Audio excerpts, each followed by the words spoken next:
mindset development is, as you said, a very interesting thing. Now, before I go into my discussion tonight, I want to just share a little bit more about how the Mindset Development Institute came to be. As an entrepreneur, I think it's important for us to just, know a little bit of the history.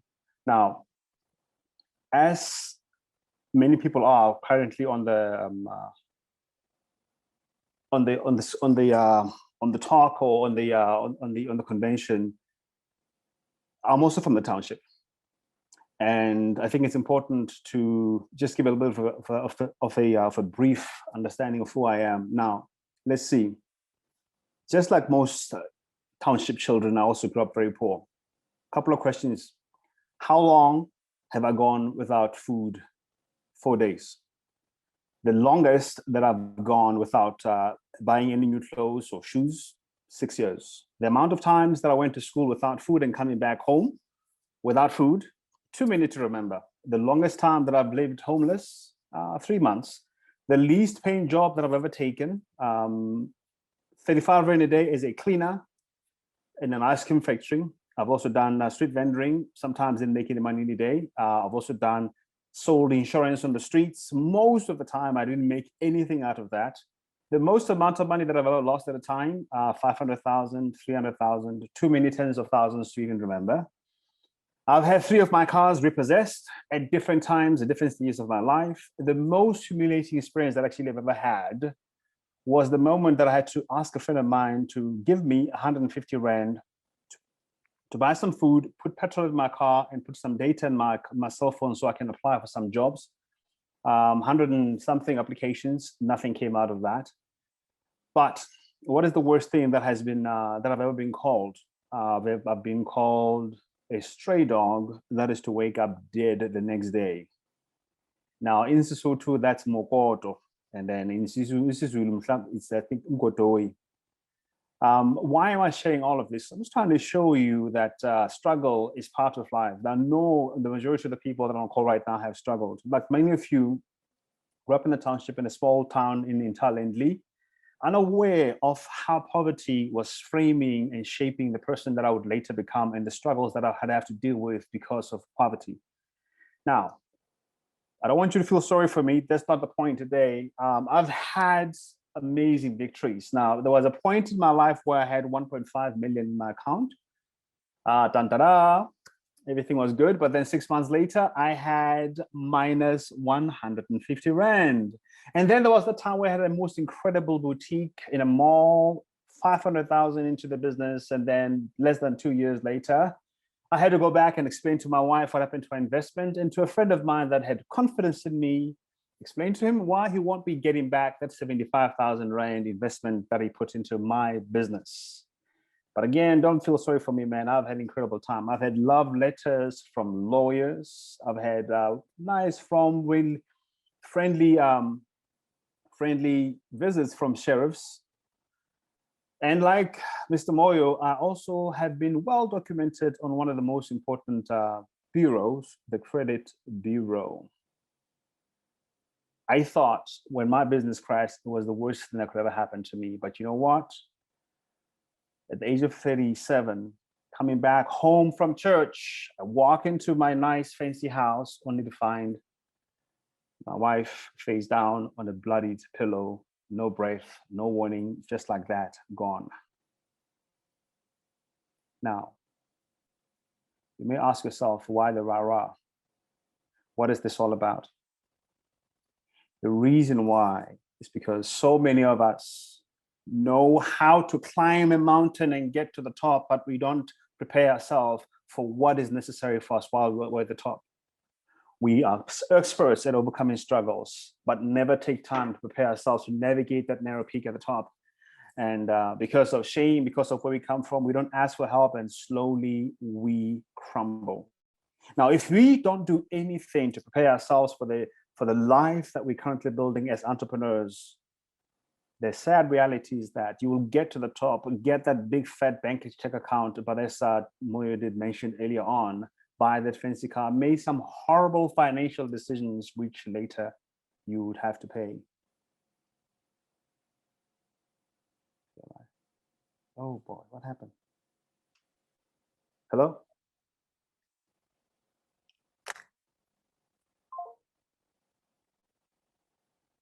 I'm sorry, did I lose? I'm sorry, I kind of lost my screen there and I thought I was not broadcasting. My apologies for that. So now I'm going to start with the presentation. I do apologize for that. I'm going to start with the presentation and just take us through the mindset of entrepreneurship. Now, the mindset development is an institute that helps people to understand what are mindsets, how do mindsets form, and what is the function of mindsets in our lives. Why is that important? Because mindsets, as Dr. Granger did so eloquently put it, they impact everything about our lives. They impact the way we think, they impact our attitudes, they impact our value systems and decisions that we make in our lives. But in this particular topic, we're going to look at mindsets as they relate to entrepreneurship. We're going to be covering the simple principle of awareness, and then looking at the framework of awareness and human limitation and an awareness and the impact of awareness in our entrepreneurial journey. Now, what are mindsets? Now, mindsets are structured categories of thinking that lead to a specific outcome. Structured categories of thinking that lead to a specific outcome. Most of us are not aware that that's what's happening, that there are structures that are building all the time, and they're informing the kind of decisions that we're going to make later on in life. Now, entrepreneurial mindsets, though, is categories of thought that we need to develop for entrepreneurial success within our unique design and our environment. Now, for this particular session, we're going to focus specifically on entrepreneurial awareness, the entrepreneurial framework of awareness, human limitations in entrepreneurship, the degrees of awareness and life stages, and how those impact not only the way that we run our business, but also determine the types of clients that our businesses would attract. Oftentimes, we just put up a business and hope that we're going to have clients. And as we saw in the poll, many people are saying they're looking for customers. But the question is, how do customers become aware of your business and your own awareness? How do you use that to bring your business to customers? Now, awareness in mindset development is the vital starting point of consciousness. Now, for us to be able to understand what awareness is, let's think about it as a faculty of our consciousness. Now, we've got our five senses, and then of course we're thinking. We see, we smell, we taste, we hear, and we're thinking. And along with that as well, there's the issue of touch and intuition. Intuition, which is the process of learning the things without being taught. As we may even think about it, most of the things that we learn, we don't get taught. We actually catch them. Our design is such that we are absorbing information all the time. And intuition is part of us learning. As we engage with the environment, we figure out what's dangerous and what is not, and that kind of orients the way that we think. And our desires, and of course, Dr. Granger talked a lot about emotions. I'm not going to go into that. But also our location, where are we born? What is the current environment that we're in? What kind of opportunities are there? And then what about our position in wherever we are? Right now, I'm talking to you as a speaker, as a trainer, and I'm doing everything I can to extract information that is in my head into your head, regardless of where you may be in the world. And then perhaps you are there as a student, and then maybe you are still there as an entrepreneur and as a father, as a mother, and all of those factors determine how you engage and the information that you extract from your current environment. So awareness is what you notice, when you notice it, where you notice it, how you notice it, and why you notice it. That's important to understand.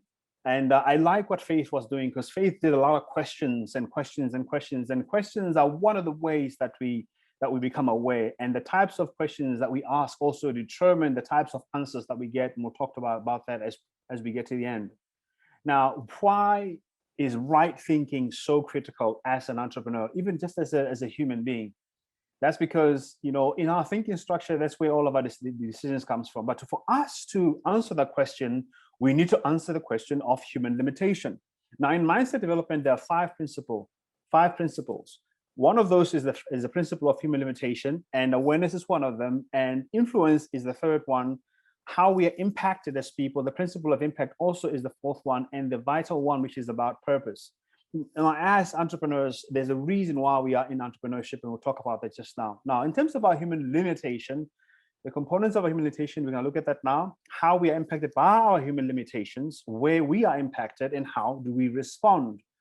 Because oftentimes we don't, we think of limitations as a negative thing, but when we think about limitation, our human limitations, they are vital information that we need to build our thought structure, to build our intellectual structures.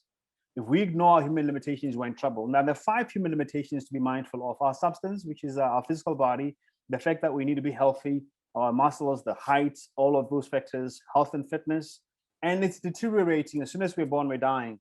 Presence, and then ability, which is about performance. Presence is about location. Existence, which is about time. We'll talk about that now. And mind, which is about consciousness. Now, let's quickly look at them in full details.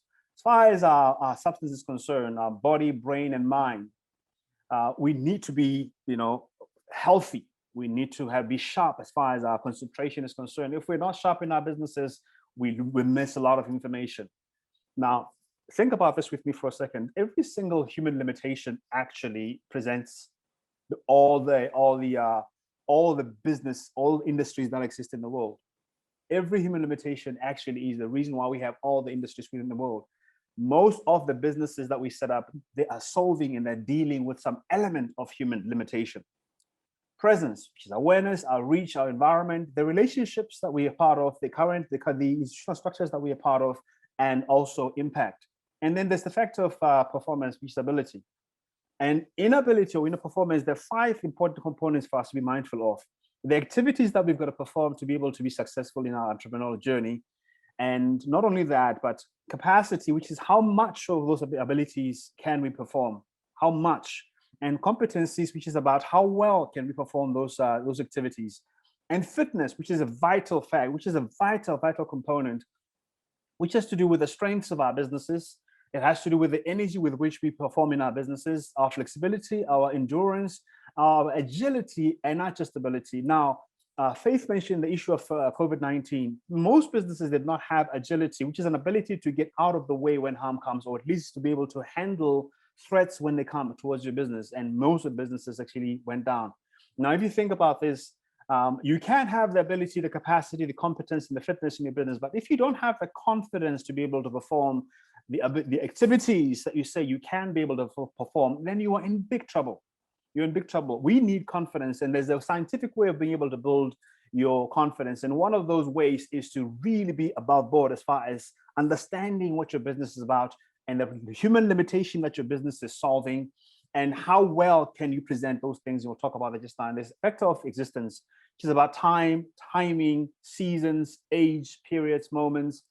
If your business is seasonal, you need to be aware of the seasons on which your business is going to thrive. If your business is age sensitive, you need to know how to address the particular age group that is drawn to your business. If your business is time sensitive as far as service is concerned, you need to know how long, what is the capacity of your customers to wait for a product. If you're delivering, how long can they wait for over the mail? If you are at the counter, how long can they wait for the food? That's the human limitations determine so much of the way we think and the decisions that we make. And when we're not aware of that, then they become a huge problem for us. Our human limitations determine our growth needs. Wherever we are limited, we are impacted, and whatever impacts us influences us. I'm saying it again. Our human limitations determine our growth needs. Wherever we are limited, we are impacted, and whatever impacts us influences us. Every human problem comes from an area or areas of human limitation. Every product or service that improves human limitation thrives. Technology, Zoom right now, why is it thriving? Why is Amazon thriving? Why are cars, cell phones? What human limitations are those products solving? Food, about our substance. Cars, about our location and presence. Health and fitness, pharmaceutical companies. If we're thinking about performance, right now, as a mindset development specialist, I am solving the problem of thinking, the problem of the mind, of consciousness, because we are limited as far as our consciousness is concerned. And every successful sale is a client's limitation that has been improved. Now, thinking. Why is thinking? What is thinking? We think to understand data. We need to be able to interpret data that is coming at us, to grow our understanding, because we are limited being. Growth is a term of that reflects our human limitation. Understanding reflects the limitation of our thinking. So we need to acquire and to understand and to have frames of thinking that can help us to interpret things as we see them, to solve problems, and to create solutions. Now, this is what we need to. Why do we have to understand this? Now, think about it as a business. There's a lot of data that you got to put into information to communicate to clients the knowledge that you want them to have. Data that you put into information that you got to communicate as knowledge to clients so that they can understand. There are many companies, for example, that have a lot of information that clients cannot interpret. Therefore, it doesn't become knowledge that can lead to them realizing how well the company or the product can solve the problems. And as a result, the outcome is negative. If I don't see how your product can solve the problem that I have because you failed to communicate it in a way that I can understand it. Because think about it very simply here. There's a lot of information out there, but not all information that's out there can be understandable. If it's in a different language, I can't understand it. If it's in a difficult language, I cannot understand it. And if I don't have the enough knowledge to interpret it, I cannot understand it. It's only at a point where where information becomes understandable to me that it becomes knowledge. And when it becomes knowledge, it is able to help me then to understand what problem is it solving as I'm thinking about it. What is the purpose as a result? What methods, what solutions, what outcomes is that information communicating? Because when we don't understand that as entrepreneurs, we can find that the information that we send out there already scientists are talking about the fact that we are 80% oriented towards negativity. Why? Because we need to interpret data to understand what creates problems for us, what creates difficulties for us, what creates struggle for us, what makes us weak, what can potentially take away from our hard work and the things that we've taken. And therefore, because of that, I actually don't believe that people are negative. I believe that we are oriented negatively because it's a vital state of being in our thinking so that we can use it to solve problems, to come up with solutions on how to overcome struggles, how to overcome difficulty. However, at the very same time, if we don't realize, look at what is potentially harmful and use it to equip ourselves, to enable ourselves, to empower ourselves, to simplify our lives so that we can grow, so that we can be able to thrive, then we are left at the mercy of our negative orientation, our negative mindsets. Therefore, we see things only to have negative outcomes. Fear, Dr. Granger mentioned it earlier on, factors of shame, insecurity, worried about what people think, worried about failing, worried about not being able to achieve the outcomes, and then we hold back. We get ourselves into that fixed mindset that is already spoken about. The fixed mindset comes from those negative, being negative oriented. Whereas when you're operating on when you're 20% of positivity, then you feel equipped, enabled, empowered, and simplified, and therefore you can be able to grow. Now, because of our human limitation, again, it's important for us to understand one other very important factor. One of those is why repetition is so important. I keep on repeating things for a reason, and you've heard also even speakers repeat things for a reason. We know that repetition is how we learn. And they say also, scientists also talk about the fact that 80% of the thoughts we think are repetitive. Whatever you thought yesterday, you think about it today. Why? Because repetition builds familiarity structures in our thinking.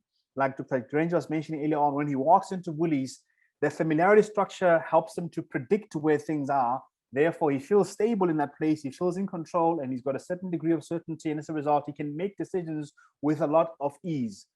And our familiarity structure helps us to build our predictability structure. The more we can predict, the more stable we feel, the more we feel we're in control, the more we feel certain, and therefore we eliminate uncertainty and we eliminate areas of the unknown. And the reason why that's vital is because we know that as limited beings who exist right now, we don't know what's going to happen in the next moment, and we need to refer back to what we know so that we can predict what's going to happen next. So predictability is vital for that. And awareness of how our human limitation impacts how we live our daily lives also is vital, because as entrepreneurs, we need it to make decisions for the future. Now, Entrepreneurial awareness exercise for us. Imagine for a second a student, an employee person, or an entrepreneur walk into a business. What are they going to notice? What are they possibly going to buy? Why are they going to do that? This is an important exercise that I normally would do when we have live one-on-one events. But since we are doing this online, we're not going to go into that. But these are questions: student, employee, and the entrepreneur coming to buy in your business. What are they going to be looking out for? Now, here's a quick entrepreneurship model that I want us to look at. This is you as the entrepreneur here, right here. And then this is you needing to perform. What do you need to perform? Your mindsets, your personality, your EQ, your competencies. What competencies do you need? What kind of emotional intelligence? Not what kind, actually, you need to develop your emotional intelligence, as Dr. Granger mentioned, to be able to self-regulate.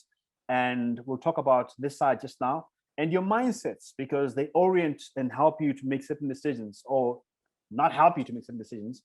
And of course, there's the issue of competencies. And then there's impact. You are impacted by your life stages, how old you are, where are you in the stage of your business, where are you in the stage of your life, because that determines what you notice, your framework of awareness, your needs.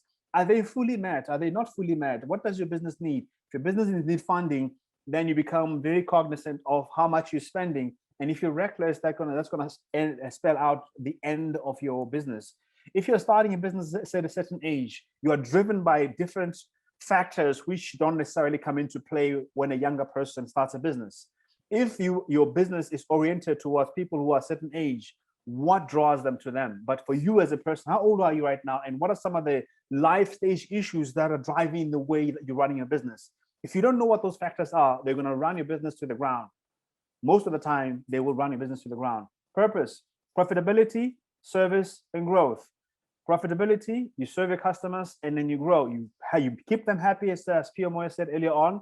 If you do that, then your business is going to grow. And then there's the other side, who you are, and then the customers, the relationships that you're going to build, the environment in which you are operating socially, politically, economically, as we currently have it now with COVID-19, and then the current institutional structures that form part of the business that you are in, which is about regulation. What do you need to comply with? How much is that? How much does that cost? How does that impact your business? And what sort of systems do you have to put into place to make sure that your business can be able to run? And then there are those 4 layers of connection that I want us to have a look at. The 4 layers of connection is you, is the customers, is the people that are connected to your customers. And then there's a massive world out there that your business might not even get to. But if you fail to build this first circle here, you will not be able to expand to that, and most definitely not be able to expand to that. And so it's important, if you understand the 4 levels of consciousness, why the 4 levels of connection also are so vital. What are those? Write them out, put them together, and see how they can be able to help you to build a plan for your business going forward. Degrees of awareness. That's important. Now, I'm using this example here to give you sort of like a framework of understanding that there are degrees of awareness. Children are dependent, and therefore their awareness is all about what they can get and what they want. Sweets, playtime, entertainment, mommy providing everything, daddy providing everything. Teenagers, they're thinking, the intellectual structures are already developed, and so they can sort of understand, they can make some decisions which can impact the outcomes of their lives. And then the adults, which we hope at the adult stage, you can independently make decisions without having to depend on counsel from outside, but all your experiences can help you to make the right decisions. Now, similarly, you can think about this in terms of a business as well. At the beginning of your business, you don't understand. You're like a child. You don't know what you need to get, and therefore you're looking for funding, you're looking for finance, looking for mentorship. And there comes a time where you become a teenager, and then you can sort of interpret and integrate certain information into your business, and you begin to grow. And then there's a time where your business becomes an adult business where it can stand on its own. It does not need anybody to support it, but based on reputation, based on the service that you provided, then your business can be able to stand on its own. Where are you in this process? Because that degree of awareness can help you to also understand why you notice certain things that you are noticing. The other part of degree of awareness is life stages. There's the issue of survival, stable, and thriving, which is connected to age as well. When you're survival, you're working on limited resources, and then you are more aware of the environment and how it impacts you. And you tend to, as Dr. Granger mentioned, most of the time in a survival stage, you can be working on a fixed mindset because you are worried about things going wrong. Stability is where you beginning to have enough, and then you can save, and then you're able to work towards your growth. And then there's a time of thriving where you're fully independent. You can make independent decisions for your business and for yourself, even as a business owner, outside of worrying about money, outside of worrying about other factors that could possibly influence the business, because your business is thriving, and now you're worried more about where is it headed to next. And so where is it? Where are you? Where are you personally in your life? And where is your business in this particular stage? And then the degree of awareness as they're informed by basic human needs. Human being that doesn't have much in the beginning, starting out, I need a job, I need the government to help me, I need funding. And then the psychological here, where you make your space in the environment, you belong somewhere, you're part of the tribe, you're part of the environment. They know about Sister Joe's Magwinya, or they know about so-and-so's shoes. And then there's a moment where you get to a point of significance. Not only are you known, but you're beginning to impact a society. You are into your social investments, and you are a member of not only of the community, but of a larger community, even outside of your own sphere. Where are you as a person, and where is your business in this industry, in this particular moment in time? Because if you're not aware of what those factors are, they again are going to be driving certain decisions that you're making. And if you're not careful, they might just run your business into the ground. So how do you become further aware? I'm not going to, because we did that. Awareness is about questions. I love it that Faith was asking questions. Questions: why, how, what, where, outcome. Why am I in business? Of course, it is to make profit, to sell profit. And how do I do that? I'm selling products. What do I use? What do I need? Where do I sell? When do I sell? And the outcome is, profitability. But the outcome is that my needs are met. The reason why I'm in business is because I have needs, and my needs are met. That's the outcome. But awareness is about questions, and the art of asking the right questions is so important. I'll talk about it just now before we close.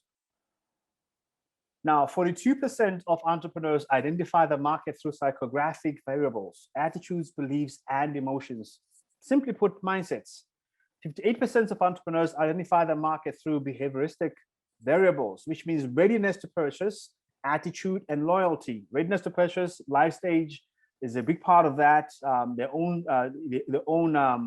mindsets, big part of that. Moving on further, and then market segmentation. This is what we need to be aware of as entrepreneurs. We need to understand the geographical landscape of where we are, the infrastructure, how easily can we access it, and our location to whatever infrastructure that we need to be able to operate our business. So your location is important. Location not only to your suppliers, but location also to your customers. How easy is it for them to get to you? And what can you do to make sure they can get to you easily too? Demographic, looking at the dynamic of customers based on variables such as sex, age, the living standards measure, education, life stages, behavioral, which is whether some people are routine shoppers, limited decision makers, extensive decision makers, or impulse buyers. Routine shoppers don't need much convincing. If they have the money, they're going to buy. Limited decision makers, they want certain things, but they are hesitant to make a decision because somebody else has to make a decision on their behalf. Maybe it's a child, maybe it's a wife, maybe it's a husband, maybe it's a junior person in the business. Understand the limitations that contribute to them making a decision, and then work your way to the point where you can find out who can make a decision. Extensive decision makers, they're ready to make a decision, and how you present the product is either going to make it or break it. And then there's impulse buyers, and those impulse buyers, again, not much thought is put into how they buy. Psychographic, which is customer groups, grouping customers down into units as it pertains to their beliefs, their values, and reasons for being. There's some people who buy certain products because of their environmental awareness, because of their religious beliefs, and some of those factors. And consumers purchase behavior such as lifestyle, social status, opinions, activities, political positions, religion, all of that. These are some of the factors that we gotta be integrated into our awareness, because our awareness, guys, our awareness is this.